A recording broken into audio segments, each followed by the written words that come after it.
नमस्कार। ग्राम पंचायत चुनाव में आप सबका बहुत बहुत स्वागत है। आज की वीडियो में हम बताएंगे कि यूपी में जो ग्राम पंचायत चुनाव की डेट है वो कब है, वो कब उसकी कार्यक्रम की लिस्ट जारी होगी। इससे संबंधित बातें इस वीडियो के अंदर ज़रूर होंगी। इसके अलावा आरक्षण नीति को लेकर के काफ़ी उत्सुकता आप लोगों के बीच में रह रही है, इसे भी लेकर के हम बात करेंगे। इसके अलावा कक्षा 10वीं पास 2 बच्चों वाला नियम, ये फालतू की बात में सच्चाई क्या है, आपको इसके बारे में भी इस वीडियो के आखिर में बताएंगे। और सबसे अंतिम में ये बात ज़रूर करेंगे, यदि आप एक दमदार प्रत्याशी हैं तो आपको किन किन चीज़ों पर और अपनी नज़र रखनी चाहिए, इसके बारे में भी बातचीत होगी। तो शुरुआत करने से पहले आपसे छोटी सी रिक्वेस्ट है कि आप इस चैनल पर अगर पहली बार हैं तो चैनल को सब्सक्राइब कर लीजिए, घंटी की बटन दबा दीजिए ताकि इस तरह की वीडियो आपके मोबाइल तक आसानी से पहुंचती रहे। शुरुआत करते हैं कि यूपी में जो पंचायत चुनाव होने हैं उनकी अभी कोई ऑफिशियल डेट नहीं आई है, लेकिन गोपनीय सूत्रों के अनुसार ये पता चला है कि यह डेट अप्रैल माह के प्रथम सप्ताह में शुरू हो जाएगी और चुनाव का कार्यक्रम 20 अप्रैल से पहले ज़रूर समाप्त कर लिया जाएगा। यह चुनाव कुल 4 से 5 चरणों में संपन्न होगा, जिसमें कोरोना वायरस को लेकर के सभी रूल्स और रेगुलेशन फॉलो करवाए जाएंगे। आगे वाली बात में हम आपको बताना चाहेंगे कि आरक्षण नीति को लेकर के आप सभी लोग काफ़ी दिनों से परेशान हैं। राज्य निर्वाचन आयोग के प्रमुख सचिव मनोज कुमार जी ने जो स्पष्ट बात कही है, वही बात मैं आपको एक बार फिर से बताना चाहूँगा।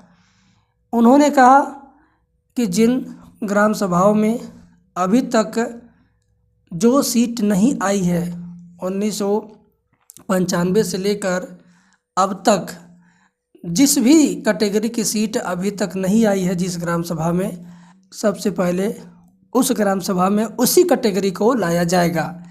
उदाहरण के तौर पर यदि मैं आपको बताऊं तो जैसे मान लीजिए कोई ग्राम सभा ऐसी है जहां पर 1995 के बाद से लेके अब तक एससी सीट नहीं आई है, तो वहां पर सबसे पहले एससी को प्राथमिकता दी जाएगी।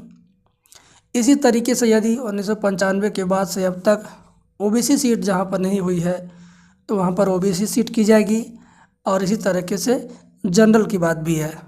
लेकिन यदि सारी जगह पर रोटेशन एक बार पूरा हो गया है तो वहाँ पर रोटेशन के नियम से आरक्षण सीट तय की जाएगी, और आबादी के हिसाब से भी जो उसका फार्मूला है वो वहाँ पर लगाया जाएगा।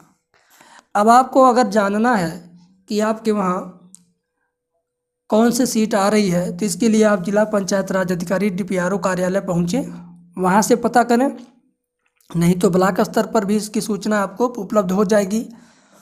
यह अभी सार्वजनिक नहीं की गई है क्योंकि यह आरक्षण सीट अभी अस्थायी नहीं है। क्यों नहीं है? क्योंकि इस पर अभी आपत्ति करने के लिए 2 मार्च से लेकर के 8 मार्च के बीच में समय निर्धारित किया गया है।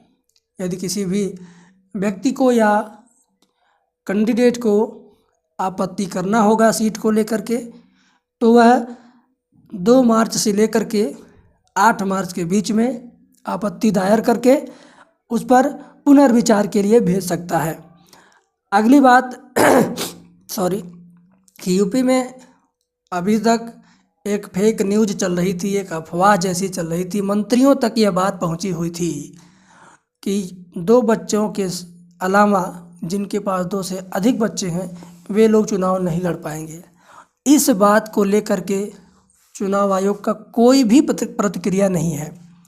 यानी इस बात को लेकर के चुनाव आयोग ने बिल्कुल चुप्पी साधा हुआ है। कक्षा 10वीं पास केवल चुनाव लड़ेंगे, इस बात को भी लेकर के राज्य निर्वाचन चुनाव आयोग ने बिल्कुल खामोशी साधा हुआ है। तो इससे यह साफ साफ पता चलता है कि न बच्चों वाली कोई बात का नियम लागू है और न ही 10वीं पास और फेल का कोई नियम लागू है। जिस तरीके से लोग पहले चुनाव लड़ा करते थे उसी तरीके से इस बार भी लोग चुनाव लड़ेंगे। ठीक है, यहाँ तक सारी बातें पूरी होने के बाद मैं आपको एक महत्वपूर्ण बात के बारे में बताना चाहूँगा। यदि आप अपने ग्राम सभा में चुनाव लड़ रहे हैं प्रधानी का, और आपको लगता है कि आप पहले नंबर के प्रत्याशी या दूसरे नंबर के प्रत्याशी हो सकते हैं, तो आप मेरी बात पर ज़रा गौर कीजिएगा कि आपके वर्तमान प्रधान ने जितना भी कार्य करवाया है गांव में, उसकी पूरी लिस्ट आपको निकलवा लेनी चाहिए। जैसे कि प्रधानमंत्री आवास किसको किसको मिल चुका है, या पहली किस्त किसको मिला, बाकी किस्त बाकी है।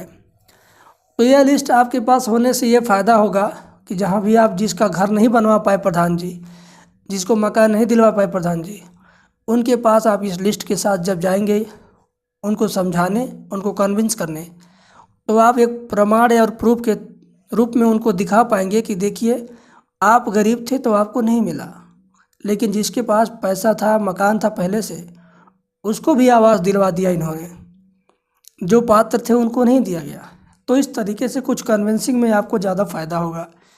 और मैं यह भली बात ही जानता हूँ कि हर ग्राम सभा में लगभग आधा से अधिक लोग ऐसे हैं जो आवास पाने के पात्र नहीं थे, फिर भी उनको आवास मिल गया, और उनसे भी ज़्यादा से ज़्यादा गरीब जो लोग बचे हुए हैं उनको नहीं मिला।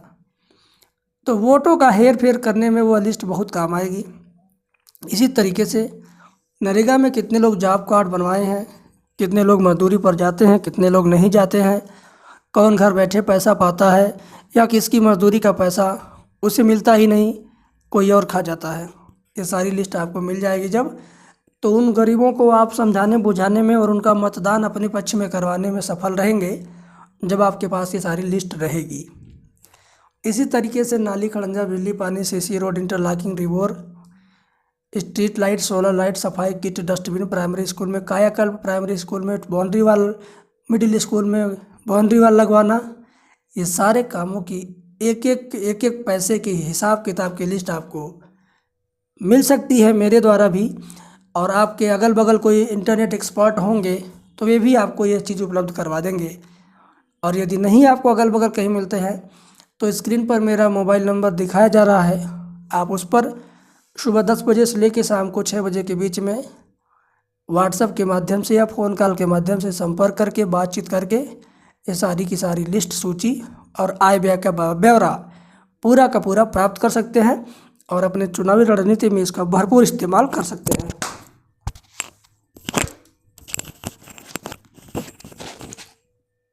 भरपूर इस्तेमाल कर सकते हैं। तो बस आज की बात यहीं तक, फिर मिलेंगे कल एक नई शुरुआत के साथ।